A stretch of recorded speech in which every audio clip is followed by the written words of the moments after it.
Hello friends, स्वागत है आप लोगों का आपके अपने यूट्यूब चैनल जस्ट लर्न पे। चलिए आज का फर्स्ट क्वेश्चन हम लोग स्टार्ट करते हैं। फर्स्ट क्वेश्चन में बोल रहा है एक आदमी 24 सेकेंड में 200 मीटर दौड़ता है। ठीक है, तो उसका क्या पूछ रहा है, स्पीड क्या होगा वो बताइए। हम लोग स्पीड का क्या फॉर्मूला जानते हैं, स्पीड इक्वल टू क्या होता है, डिस्टेंस डिवाइड में टाइम होता है। ठीक है, यहाँ डिस्टेंस क्या दिया हुआ है, 200 मीटर है ना, 200 हो गया, टाइम हमारा 24 सेकेंड है, लेकिन ये क्या है मीटर पर सेकेंड में आ जाएगा और हम लोग का ऑप्शन जो है वो किलोमीटर पर आवर में दिया हुआ है, तो इसको हम लोग को चेंज करना पड़ेगा। किलोमीटर पर आवर के लिए 18/5 से मल्टीप्लाई करना पड़ जाएगा। ठीक है, तो देखिए क्या हो जाएगा, 6 से काटेंगे तो 4 बार में, ये 3 बार में कटेगा। ठीक, 4 बचे 20, 20 से यहाँ 10 बार में ये कट जाएगा, यानी कि 10 तिहाई 30 हमारा हो जाएगा किलोमीटर पर आवर आंसर। ठीक है, ऑप्शन नंबर ए ये हमारा आंसर हो गया। ठीक, ये तो बहुत ईजी था, बस सिर्फ और सिर्फ इस फॉर्मूला में बेस्ट था। ठीक है, अब हम लोग नेक्स्ट क्वेश्चन देख लेते हैं क्या बोल रहा है। नेक्स्ट क्वेश्चन में है, यदि राम एक निश्चित यात्रा अपनी सामान्य चाल की 60% चाल से तय करता है, मतलब ये बोल रहा है कि अगर उसका सामान्य चाल 100% है तो उसका वो 60% से वो तय करता है। ठीक है, तब क्या होता है कि 36 मिनट देरी से वो पहुँचता है, जहाँ पहुँचना है उसको वहाँ जाने में उसको 36 मिनट ज़्यादा लग जाता है। ठीक है, तो गंतव्य तक पहुँचने में उसको कितना टाइम लगेगा वो मिनट में बताना है। तो यहाँ तो ये हमारा स्पीड का रेशियो हो गया था, 100 का स्पीड था लेकिन वो 60 से चाल से चला।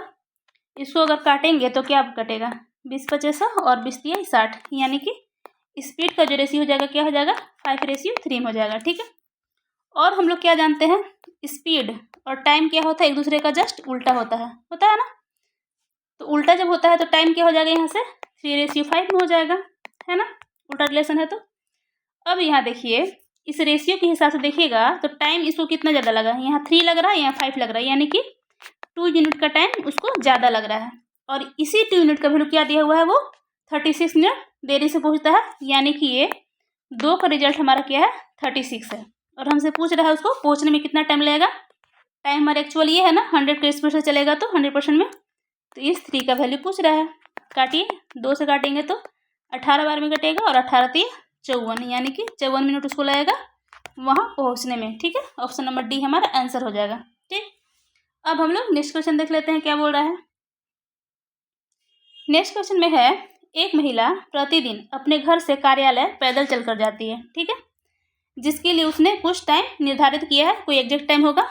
उसके बाद क्या बोल रहा है कि किसी एक दिन वह अपनी चाल को क्या करती है, 25% कम कर देती है। सेम लास्ट वाला क्वेश्चन जैसा है, मतलब ये बोल रही है कि अगर 100 का चाल से चलना था तो वो क्या करती है, 25% कम, यानी कि 75 का चाल से वो चलती है। ठीक है, ये स्पीड का वैल्यू है। तो बोल क्या रहा है कि उस दिन उसे अपने सामान्य समय के किस फ्रैक्शन में देरी की होगी वो बताना है। ठीक है, जब ये हमारा स्पीड का रेशियो है तो इसको पहले छोटा रूप में कर देते हैं, 25 × 100 और 25×3 = 75, यानी कि स्पीड का रेशियो जो हो जाएगा वो 4:3 में हो जाएगा। तो यहाँ से टाइम का रेशियो सेम, स्पीड और टाइम का क्या होता है उल्टा रिलेशन, तो हमारा 3:4 में हो जाएगा। ठीक है, जब ये टाइम का रिलेशन 3:4 में हुआ, मतलब कितना वो ज़्यादा टाइम लगा रही है, एक ज़्यादा टाइम लगा रही है ना, और सामान्य समय उसका कितना था, 3 था। इसका मतलब ये हुआ कि वो कितना टाइम ज़्यादा लगा रही है, 1/3। ठीक है, यही भाग हमारा हो जाएगा जो लग रहा है, ऑप्शन नंबर ए हमारा आंसर हो जाएगा। ठीक है, अब हम लोग नेक्स्ट क्वेश्चन देख लेते हैं। नेक्स्ट क्वेश्चन है, युग एक दूरी को 3/2 आवर में 56 किलोमीटर पर आवर की चाल से कंप्लीट करता है। ठीक है, यदि वह उसी दूरी को, मतलब कि डिस्टेंस सेम ही है, उसको 7 आवर्स में कंप्लीट करना चाहेगा तो इसके लिए चाल क्या होगा वो बताइए। ठीक, तो सबसे पहले तो देखिए दूरी बराबर क्या होता है, चाल इंटू समय होता है ना, s/t, तो दोनों साइड डिस्टेंस बराबर ही है, तो सबसे पहले एक साइड कर देते हैं।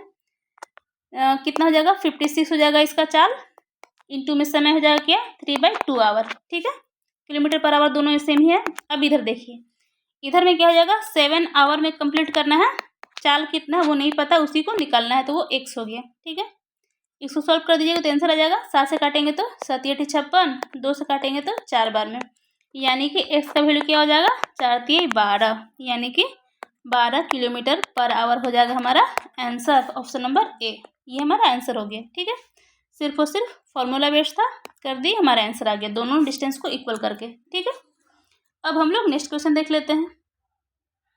नेक्स्ट क्वेश्चन में ये बोल रहा है, यदि एक व्यक्ति 12 किलोमीटर पर आवर के स्थान पे 18 की स्पीड से चलता है। ठीक है, चलना था उसको 12 की स्पीड से, लेकिन वो चला 18 की स्पीड से, तो क्या होता है, वो 24 किलोमीटर ज़्यादा चल पाता है। ठीक है, तो उसके द्वारा तय की गई वास्तविक जो डिस्टेंस है वो कितना है वो बताना है। ठीक, तो सबसे पहले तो ये देखिए कि पहले वो चलना था उसको 12 की स्पीड से, लेकिन चलता है वो कितना, 18 की स्पीड से। ठीक है, ये है किलोमीटर पर आवर में दोनों। तो यहाँ देखिए जो 6 किलोमीटर है, 12 से 18, ये 6 किलोमीटर जो है वो 1 घंटा में ज़्यादा चलता है। 1 आवर में वो 6 किलोमीटर ज़्यादा चलता है। इसका मतलब ये हुआ कि 24 किलोमीटर चलने में उसको कितना टाइम लगेगा।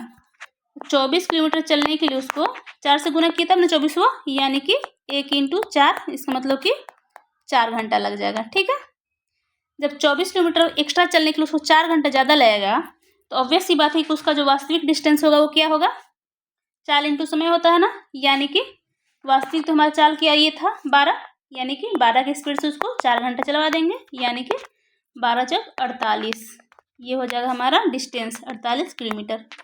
ऑप्शन नंबर बी, ये हमारा आंसर हो गया। ठीक है, समझ में आ गया होगा कैसे कैसे किए। तो आज के लिए बस इतना ही। अब हम लोग नेक्स्ट क्लास में मिलते हैं, और अगर क्लास पसंद आया होगा तो प्लीज़ इसे लाइक कीजिएगा, सब्सक्राइब कीजिएगा और साथ में शेयर भी कीजिएगा। Thank you.